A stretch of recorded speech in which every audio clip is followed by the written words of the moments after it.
Hello दोस्तों, Kumar academy में आपका स्वागत है। मैं कुमार सर आपको अपनी यूट्यूब चैनल कुमार एकेडमी में स्वागत करता हूं। और आज हम एसएससी जीडी का दूसरा प्रैक्टिस सेट लेके आए हैं। और एक बात याद रखना, जितनी ज़्यादा आप प्रैक्टिस करोगे उसी से आपका सिलेक्शन होगा। जितना कम आप प्रैक्टिस करोगे उतने ही आपके सिलेक्शन होने के चांस कम होते जाएंगे। इसलिए आप मेरे साथ लगातार बने रहें।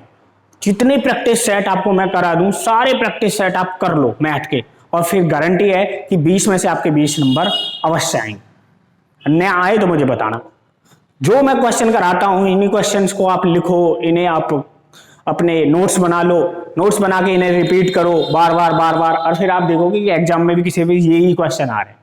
तो आज की क्लास का क्वेश्चन नंबर 1 है कि यदि किसी वस्तु के क्रय मूल्य और विक्रय मूल्य का अनुपात 10:11 हो तो लाभ का प्रतिशत ज्ञात करो। सिंपल सी बात है कि आपको जाना है सीपी और एसपी का रेशियो दे रखा है 10 और 11। आप बताओ, सीपी होता है क्रय मूल्य, एसपी होता है विक्रय मूल्य। इसका मतलब होता है खरीदना। सीपी मतलब क्रय मूल्य, क्रय मतलब खरीदना, विक्रय मूल्य मतलब बेचना। ये थोड़ा सा बेसिक है। अब आप बताओ, कोई चीज आपने 10 रुपए की खरीदी, 11 रुपए की बेच दी, तो प्रॉफिट हो गया आपको कितने का? 1 रुपए का। यानी 10 रुपए के ऊपर आपने 1 रुपए का प्रॉफिट कमा लिया। और परसेंटेज पूछ रहा था आपसे, 10 धाम 100, यानी कि 10% का आपको क्या हो गया? प्रॉफिट। और किस ऑप्शन में दे रखा है ये प्रॉफिट? आपको दे रखा है बी ऑप्शन में, और यही आपका आंसर है। नेक्स्ट सवाल दिया हुआ है कि चीनी तथा पानी के 50 लीटर घोल में 4% चीनी है। घोल को गर्म करके वाष्प द्वारा 10 लीटर पानी उड़ा दिया जाता है। शेष घोल में चीनी का प्रतिशत कितना होगा? यानी शेष घोल में कितने प्रतिशत चीनी है, आपको ये बताना है। देखो, एक बात बताओ, 4% चीनी है। 4% का मतलब होता है कि 4 एकम 4 और 4 से 25, यानी अगर टोटल आपके पास में घोल कितना है? घोल है जी आपके पास में 25, उसमें चीनी कितनी है? तो आप कहोगे जी चीनी 1 है। तो पानी कितना है? आप कहोगे जी पानी उसमें बचा 24 लीटर। ठीक है। अब हमारे पास घोल जो दे रखा है वो 50 लीटर दे रखा है, इसका 2 गुना है, तो 2 गुना हो जाएगा 2 चीनी, और 2 अगर इसमें कर दें तो 48। ठीक है। तो हमारे पास कितना आ गया? 48। अब उसने 10 लीटर इसमें से भाप बना के उड़ा दिया। 10 लीटर अगर भाप बना के उड़ा दिया तो 38, कितना बचा? पानी।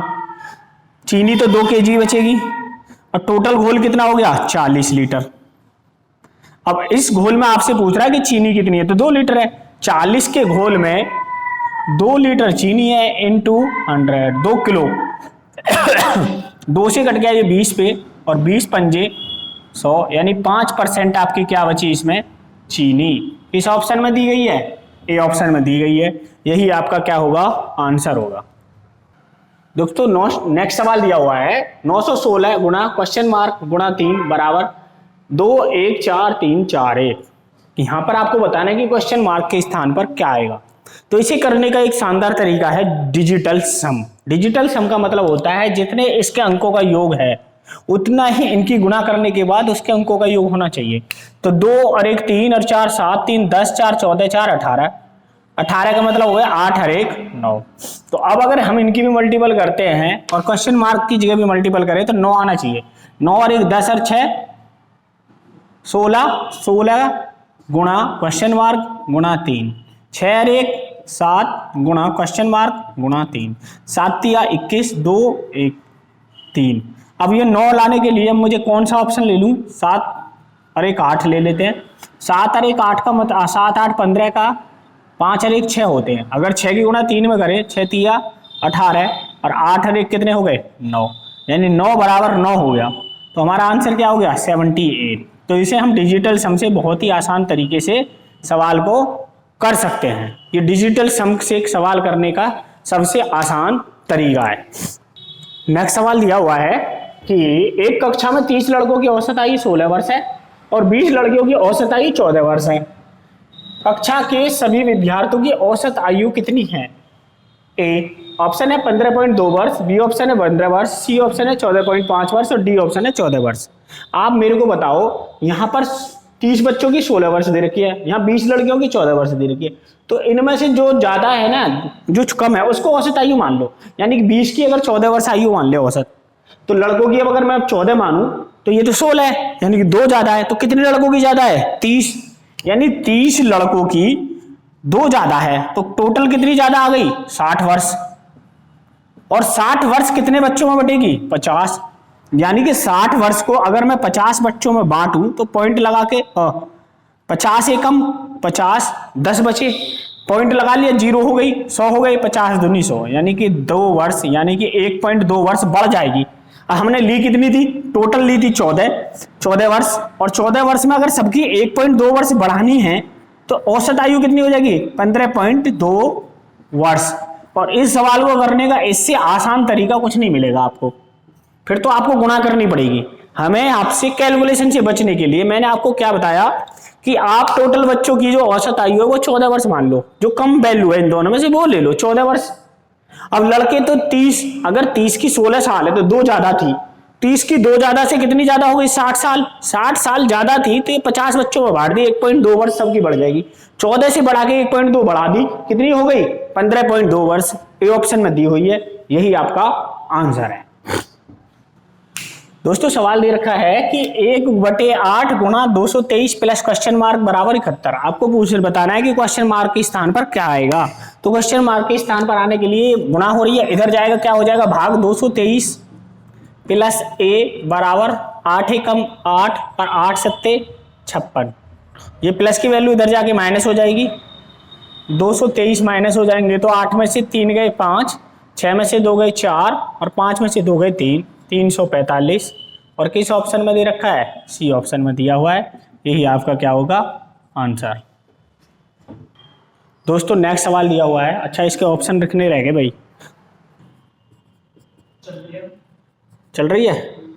बी ऑप्शन है 10% और सी ऑप्शन है 15% और डी ऑप्शन है 20%। अच्छा दोस्तों सवाल दिया हुआ है, ये मैं ऑप्शन लेना भूल गया था, कि एक घड़ी का अंकित मूल्य 3200 रुपये है, इसे 2 क्रमिक बट्टों के साथ में 2448 रुपये में बेचा जाता है। यदि पहला बट्टा 10% है तो दूसरा बट्टा कितना होगा? अब आपको सभी को बताया कि 3200 का 10% कितना होगा। आप सबको बताया कि 3200 का 10% 320 होगा। जब 320 का बट्टा दे देंगे तो 11 में से 3 जाएंगे तो 8 और 2, 2880 रुपये बचेगा। अब 2880 रुपये की चीज़ को आप 2448 में बेच रहे हो, 2448 में, यानी कि डिस्काउंट कितने का दिया? 10 में से 8 गए 2, 7 में से 4 गए 3 और 8 में से 4 गए 4, यानी 432 रुपये का आपने क्या दे दिया?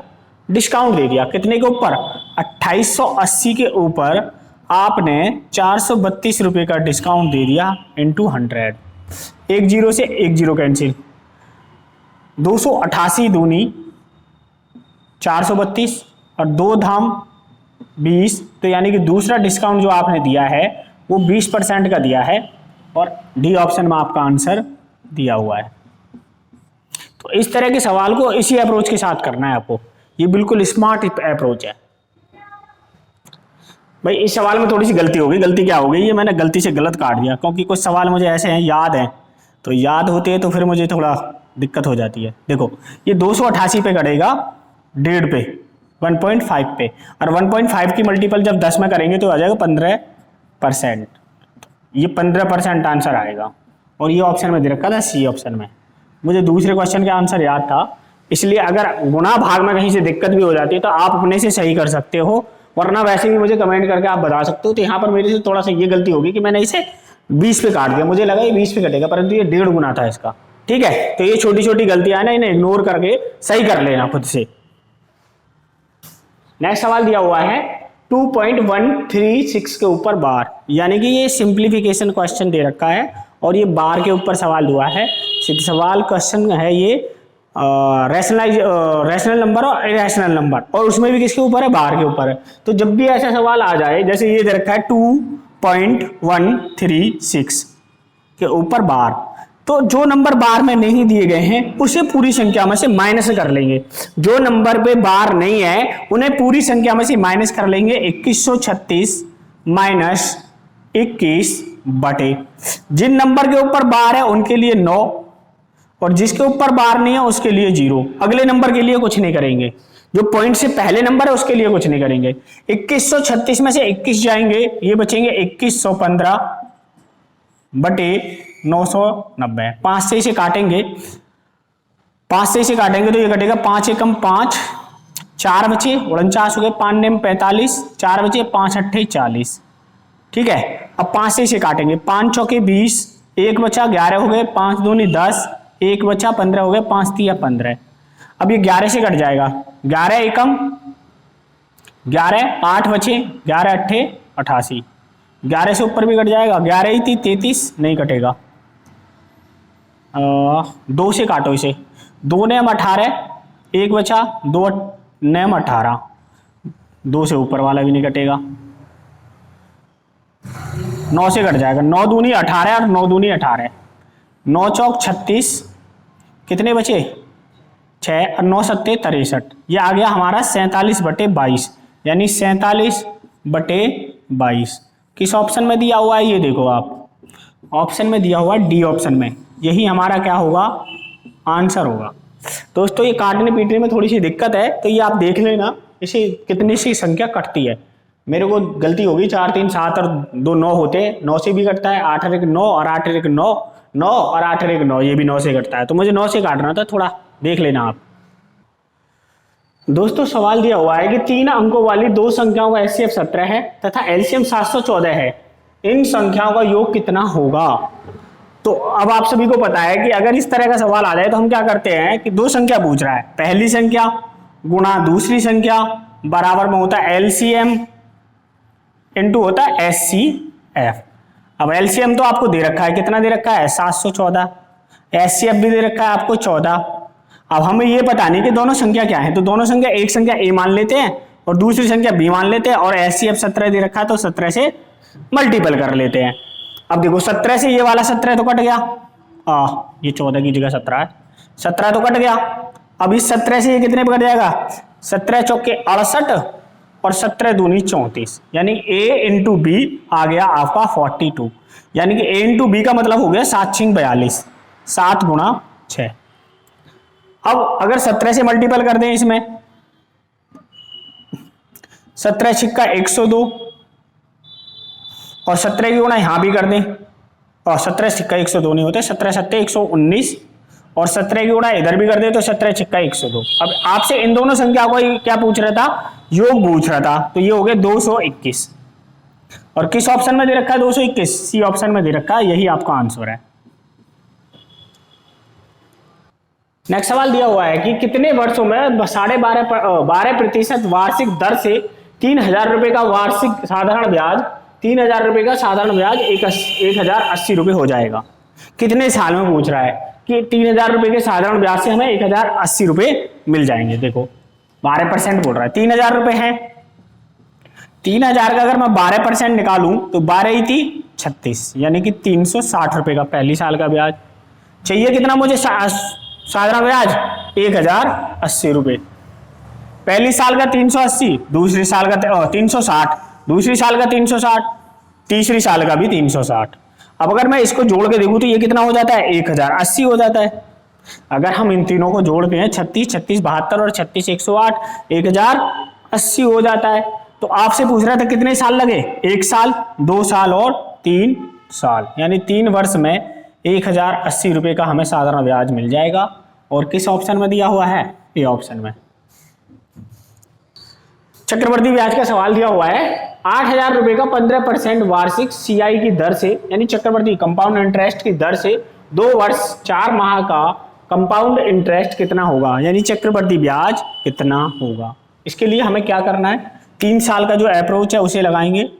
3 साल के लिए होता है ए बी बी बी और एक सी, क्योंकि ये 2 साल 4 महीने का है, तो 2 साल 4 महीने का तो आता नहीं, हमें 3 साल का निकालना था, 3 साल का निकाल लेते हैं। 8000 रुपए का 15% का मतलब होता है 15/100, 5 तिया 15 और 5 दूनी 10, यानी कि 3/20।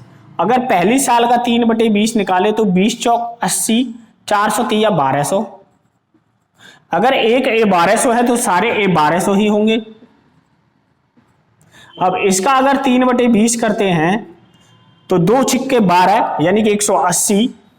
अगर एक भी 180 है तो बाकी भी 180 होंगे। अब इसका 3/20 करते हैं तो 20 निम्मा 180 और 9 तिया 27। पहले 20 नेम 180 और 9 तिया 27। इसमें तो 27 किसी ऑप्शन में नहीं दे रखा। 7, हाँ अच्छा, ये 3 साल का है, हमें निकालना है 2 वर्ष 4 माह का। ठीक है, हाँ ठीक है ठीक है ठीक है।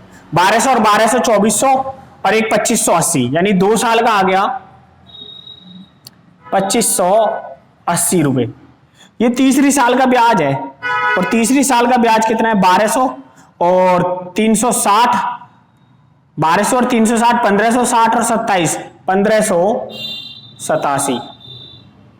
ये पूछरे तीसरे साल का हो गया। अच्छा ये मुझे 4 महीने का, तो 12 से भाग दे देंगे, 4 एकम 4, 4 तिये 12 और 3 से कट जाएगा, ये 3 पंजे 15 और 3 दूनी 6 और 3 नेम 27, 529 रुपये 4 महीने का आ गया। तो इसे हम ऐड कर देते हैं। 9, 8 और 2 10 की 0 हासिल 1, 5 5 10 और 11 का 1 हासिल 1, 2 और 1 3, 3109 रुपये आ जाएगा आपका 2 साल और 4 माह का ब्याज। किस ऑप्शन में दिया हुआ है? 3109 दिया हुआ है, सी ऑप्शन में। यही हमारा क्या हो जाएगा? आंसर हो जाएगा।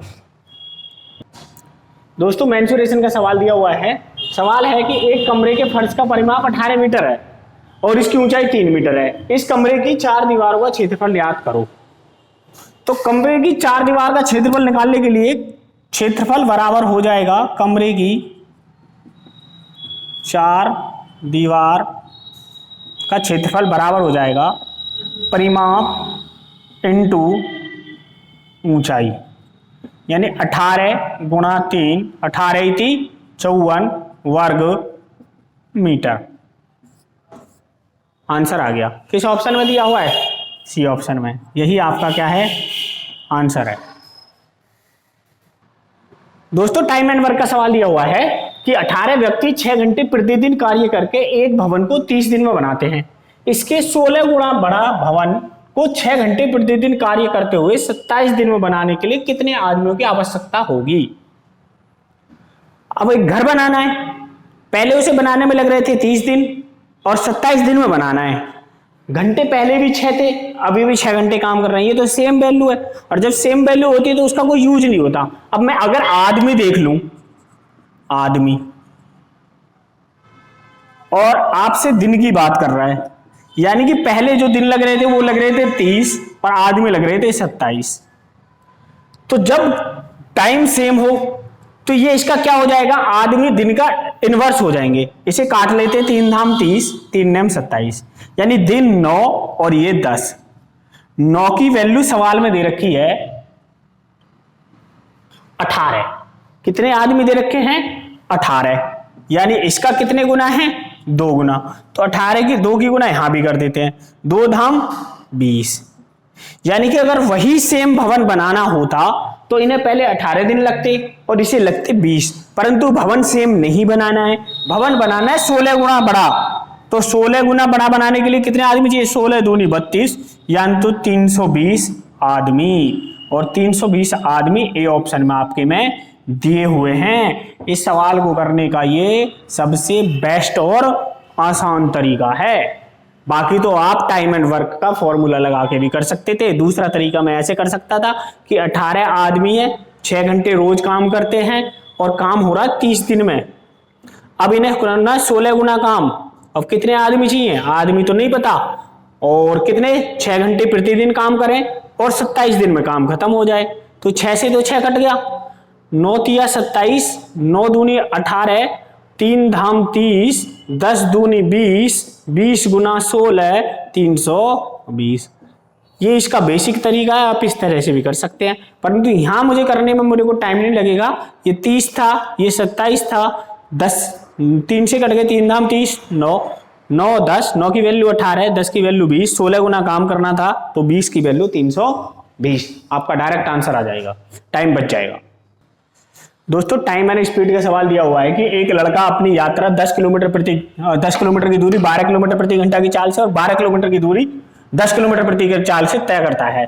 पूरी यात्रा में उसकी औसत चाल निकालनी है।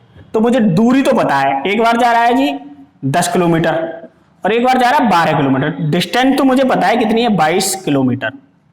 अब टाइम में निकाल लेता हूं। टाइम निकालने के लिए एक बार 10 किलोमीटर की यात्रा कर रहा है 12 में और 12 की कर रहा है 10 में। 2 पंजे 10, 2 छिक्के 12 और 2 छिक्के 12 और 2 पंजे 10। अगर इन दोनों का एलसीएम ले लें तो 30 और 6 पंजे 30, 5 पंजे 25 प्लस 36, यानी कि टोटल टाइम आ गया 61/30। अब डिस्टेंस आपको पता ही है 61/30। 30 ऊपर जाके क्या करेगा, गुणा। 30 ऊपर जाके जैसे गुणा करेगा तो इसको इससे सोल्व करेंगे तो ये आ जाएगा 10.8 किलोमीटर पर आवर। यही आपकी क्या है, औसत चाल है।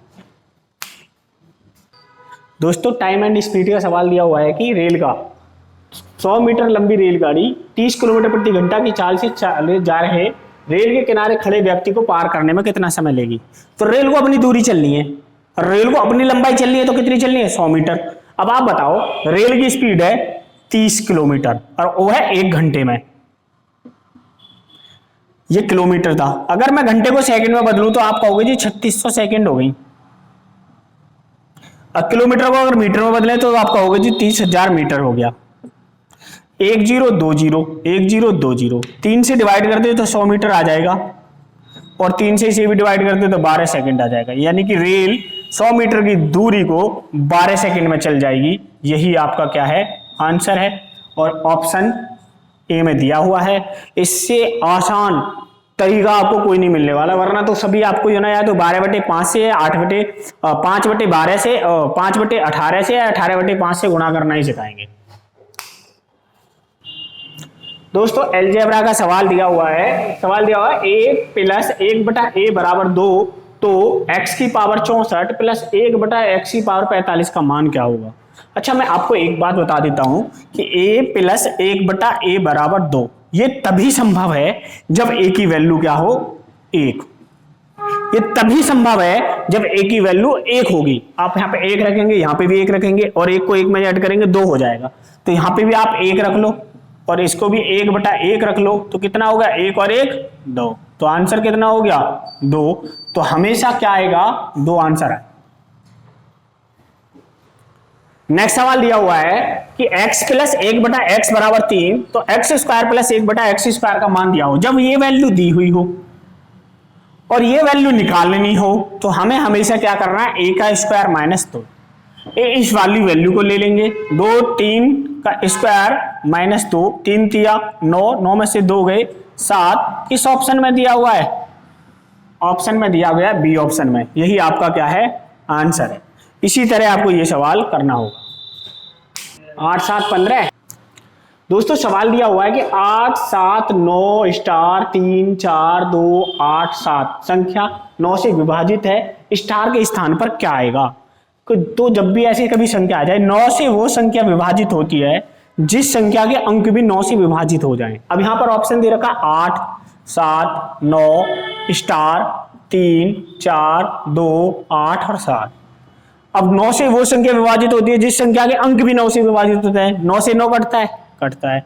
7 और 2 9 कटता है जी, कटता है। 8 और 7 15 और 3 18 कटता है जी, कटता है। 8 और 4 12, 12 में से 9 कट गया, बच गए 3। अब 3 में काटने के लिए मुझे यहां कितना चाहिए, 6, 6 और 3 9, तो स्टार के स्थान पर क्या आएगा, 6।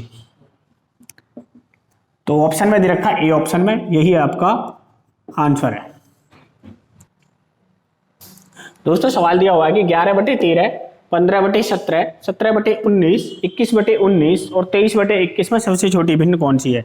जब भी कभी ऐसा सवाल आ जाए कि आपसे फ्रैक्शन में दिया हुआ है और आपसे छोटी या बड़ी पूछे तो सबसे पहले हमें इनके बीच का डिफरेंस देखना है। 11/13 का डिफरेंस है 2, 15/17 का डिफरेंस है 2, 17 और 19 का भी 2, 21 और 19 का भी 2 और 23 और 21 का भी 2। यानी कि सबके डिफरेंस क्या हो गए, सेम है।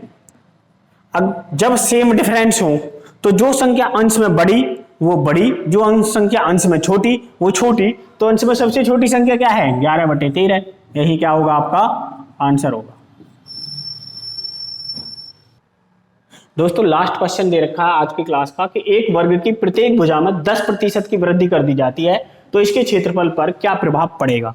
यानी कि एक वर्ग है इस तरह से, अब इसकी एक भुजा ऐसे बढ़ा दी, एक भुजा ऐसे बढ़ा दी, तो अब अगर इसको मैं जोड़ूं तो इस तरह से बढ़ जाएगा, तो यानी कि इसके क्षेत्रफल में वृद्धि हो गई, ये बात तो कंफर्म है।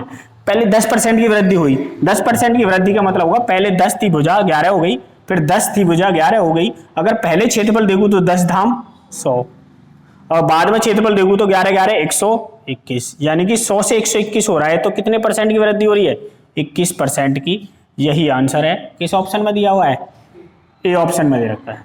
तू चुप रहे भाई। तो ए आंसर हो जाएगा। अगर दोस्तों आपको ये सीरीज जो हम प्रैक्टिस सेट की आपके साथ में लेके आए अगर आपको अच्छी लग रही है तो ये वीडियो अपने दोस्तों के साथ शेयर करना है, चैनल को सब्सक्राइब करना है और लाइक जरूर करना है। तो आज के लिए इतना ही, बाकी मिलते हैं अगले नेक्स्ट सेकंड प्रैक्टिस सेट में। तब तक के लिए धन्यवाद।